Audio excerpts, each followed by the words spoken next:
What is up, everybody, and welcome back to the channel. I am your host, Drew Hoover, and the NFL season is over. The offseason has begun, which means we can start talking about the NFL draft. Some people have already started that. In fact, if you follow other sports channels on YouTube, then maybe you're familiar with TPS or Total Pro Sports. They already have their 6th mock draft. You've had Daniel Jeremiah and Bucket Brooks with NFL.com release theirs, Mel Kiper with ESPN. Now, I will release a mock draft eventually, but I want to set the foundation, by, going over these prospects and ranking them. So that way, when I go through the mock drafts, it runs through a lot smoother. So if you haven't subscribed to my channel yet, please click that subscribe button. And Anthony Garcia is your man if you have any graphic design needs. And you know what? He's not alone anymore. In fact, him and another guy have created a new website called Optic Venture. Same purpose for graphic design, video production. In fact, if you go on that website, you'll see my brand on that website. Go ahead and check it out. The link is in the description below. Remember, opticventure.com.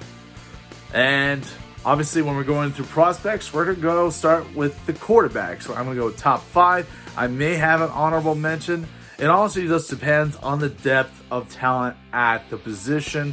And also, I will remind you, just because I rank these players a certain way, it doesn't mean it dictates where I think they'll end up in the NFL draft. A quarterback, for example, if they're, maybe at the bottom of my top 5, might still end up being the top quarterback picked in the draft. It all just depends on the team, where they pick them. Sometimes maybe they trade up to pick them as well. It's all about getting, the player at the right spot for the right value. And so let's go ahead and get this started. And my first quarterback, my number 1 quarterback on my board is Kenny Pickett, quarterback from Pittsburgh at 6'3", 220 pounds. He threw for 4,319 yards and 42 touchdowns. He completed over 67% of his passes. He led his team to the first ACC championship, and he's one of 2 Pittsburgh Panther quarterbacks to take his team to 11 wins and win first team All-American. The first Pittsburgh Panther quarterback, Dan Marino, so he's definitely in good company in there right there. You talk about the strong arm, the accuracy. He can have the pocket poise as well as the ability to extend plays. And honestly, my NFL comparison to him is Tony Romo, a former Dallas Cowboy quarterback, which I know a lot of people say anyone associated with Dallas Cowboys cringes right there. But then he became a CBS analyst. So I think Kenny Pickett I think there's a lot of possibilities there. One is Denver Broncos. If they can't get Aaron Rodgers to go to Denver, I think you need someone similar to Aaron Rodgers where they have the ability to throw the ball vertically down the field as well as extend plays. I also won't count out New York Giants, even though they've said they're willing to build a team around Daniel Jones. A lot could happen in 4 months, not to mention Kenny Pickett grew up 53 minutes away from MetLife Stadium. And my second quarterback on my list is Matt Corral, quarterback from Mississippi at 6'2", 205 pounds. He threw for 3,349 yards and 20 TDs. He also completed almost 68% of his passes. He is one of 3 quarterbacks in 2021 to throw for 20-plus touchdowns and rush for 11-plus touchdowns. He is also one of 3 Ole Miss quarterbacks to throw for 20-plus touchdowns in back-to-back years. He's got that strong arm. He's got the quickness and toughness as a runner. But what I think what really impresses me the most is his footwork. If you're like me and maybe you grew up watching NFL Network and NFL films, then maybe you remember Bill Walsh talking about Joe Montana. Coaches usually talk about their quarterback's arm or leadership. He kept talking about his feet. And a lot of it is just because the West Coast offense and the timing that it had, when you talk about 5 and 7-step drop, that really mattered in Bill Walsh's offense. And so when I look at Matt Corral, for some inexplicable reason, I keep watching his feet going through the drop back and then planting his feet in the ground. I love watching his feet, and I think he's a great quarterback. He might even compete for the number 1 spot eventually as we move forward. My NFL comparison to him is a little bit of both, because He's a little undersized according to people. That's not a problem for me. But because of that, it's kind of hard to find guys that fit his exact motif. So, his running style, I would say, is kind of similar to Daniel Jones, who, like I said, just mentioned from the New York Giants. But I think from a passing standpoint, from a pocket passer standpoint, he might be a little bit like Tom Brady. Not saying that he's going to end up a Hall of Famer and have the same production. I'm just saying his style of play and the way he operates in the pocket is similar to Tom Brady.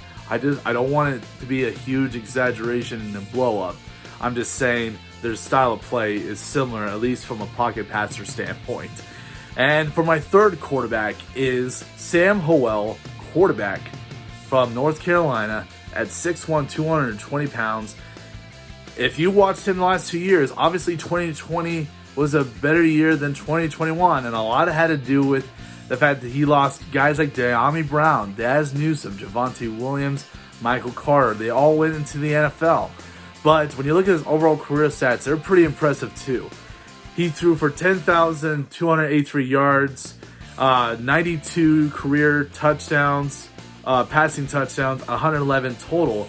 In fact, those 92 passing touchdowns are the most by any player in ACC history in a time span of 3 seasons or fewer. He won second team All-ACC in 2020, which obviously Trevor Lawrence was still playing at Clemson at the time. Again, another guy with a strong arm. I think he throws the tightest spiral of anyone in this draft. He's got that athleticism. If you ask PFF or Pro Football Focus, he definitely improved as a runner this year, which he kind of had to because he was running for his life. He got sacked 48 times this year. And so that really attributed to, like I said, his stats going down, the team success going down, which I will bring up the question, will he be a quarterback that when he scrambles, is he going to look to run, or is he going to keep his head up and keep the vision down the field to find the open man? Because that's where you get a lot of guys like Patrick Mahomes and Josh Allen. Not saying that they don't scramble to run sometimes, but a lot of their great plays is because they keep their eyes up down the field, look for an open man in coverage. My comparison to him is Derek Carr with the Raiders. When he came out of Fresno State, we saw the same thing, that quick zip from his release and his arm. He was also a lot more mobile back then, kind of similar to Sam Howell. He doesn't run as much as he used to anymore, but we used to see Derek Carr like to run the ball and take it for himself. Yeah, when I look at a guy like Sam Howell, and like I said, I mentioned the rankings and where they might end up in the draft. Because Sam Howell, a lot of people, have their minds set on him maybe from after the 2020 season. He might still end up being a number 1 quarterback pick in this draft. I know people talk about Malik Willis and Kenny Pickett, but I wouldn't be surprised if Sam Howell, because, some people's opinions change, over the course of time. Some people's opinions may have changed during 2021, will probably change during this offseason. But then there's some teams that have already made up their mind about their quarterback, and some people may have already made up their minds about Sam Howell back in 2020. And if you remember the rankings of what we thought of Sam Howell before the 2021 season, everyone thought him and Spencer Rattler were going to be the top quarterbacks in the draft. So I know that was a little side piece right there. But anyway, for my 4th quarterback, and this might be controversial because I think we all generally know who's going to be in the top 5 quarterbacks. It's just a matter of where they're positioned. Now, knowing we're at number 4 right now, there's 2 quarterbacks left, and you're probably wondering where one of these quarterbacks is going to be.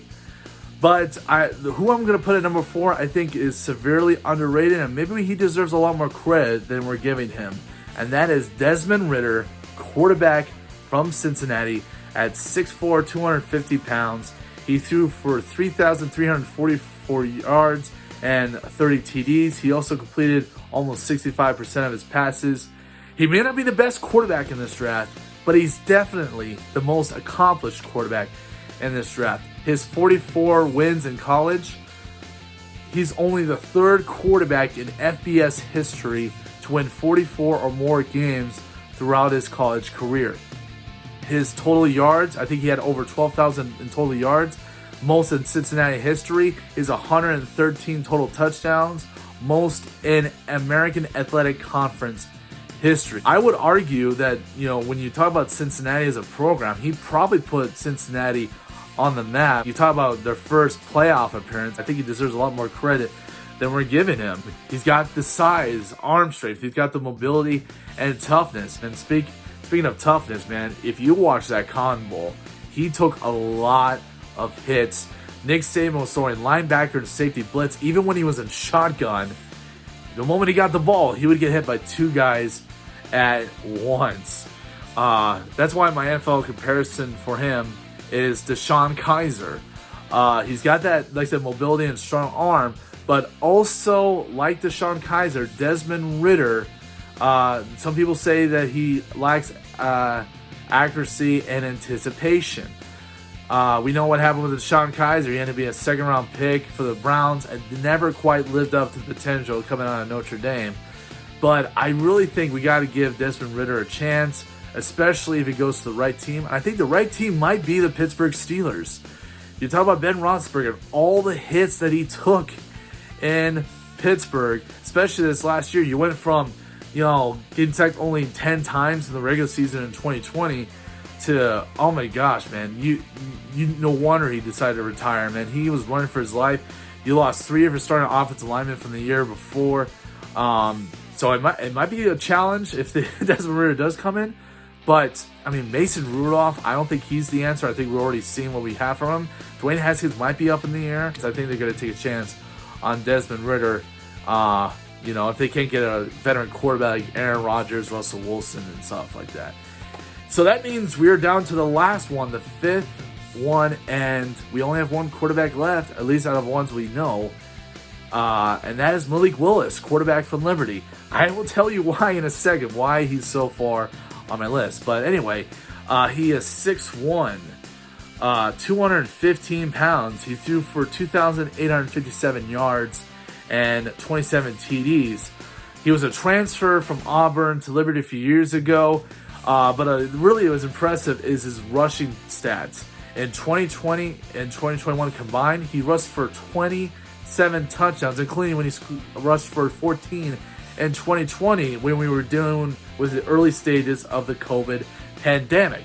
He's obviously a dual threat. He's a playmaker, and he actually throws better than a lot of guys with his ability. He's also a far better passer already than Lamar Jackson, even though I would say his accuracy and ball placement fluctuates from time and time again. And that's where he actually drops to the bottom of my list. And it shows also in the stats. He only completed 61% of his passes in 2021.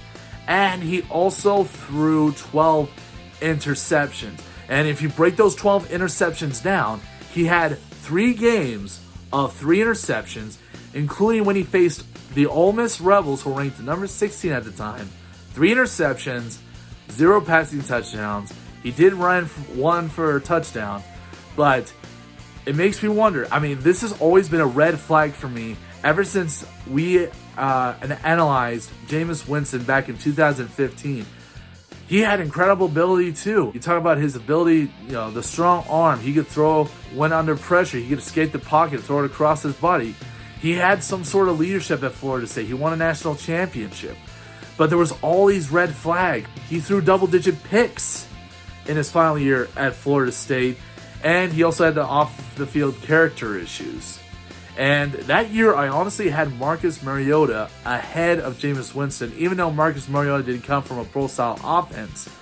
I just was more comfortable in developing a Marcus Mariota than dealing with a Jameis Winston. And we all know what happened to him. In 2019, he threw 30 interceptions. I didn't even know that was even possible. And now they're looking to, they gave him a chance this year, and they switched out with 3 other quarterbacks. And now they're looking to pretty much start over when you don't have a Drew Brees and now Sean Payton. And so ever since then, whenever I see someone throw double-digit picks, that is my huge red flag. Despite that, I know he's still talented. I think he's a good kid. He's aware of his, weaknesses. If you actually listen to Daniel Jeremiah on Move the Sticks on his broadcast, I suggest and listen to him. He actually was on a flight with Malik Willis and told Daniel Jeremiah, I got a lot to learn. I might even have to sit back at quarterback for a few years to learn. So at least he's aware of his weaknesses. My closest NFL comparison to him is probably maybe Donovan McNabb. More so when he was in his early stages, just coming out of Syracuse. He was more of a runner than a passer. But like I said, he was a guy that could eventually then be reliant on his arm. So that is my top 5 quarterback prospects. People might be upset that Malik Willis is at the bottom of this list. Just a matter of what team likes him and what they're willing to do to get him. Man, you look at the Houston Texans. If they can get Deshaun Watson, perhaps they can move themselves in position. There's a lot of teams that have the picks and the players to move up into the top 10. Perhaps maybe they trade down and get themselves in position to get a Malik Willis. I also would think maybe Detroit Lions, if they can't, maybe learn under Jared Goff and let quarterback, coach Mark Brunell teach him and rough out some of those inconsistencies.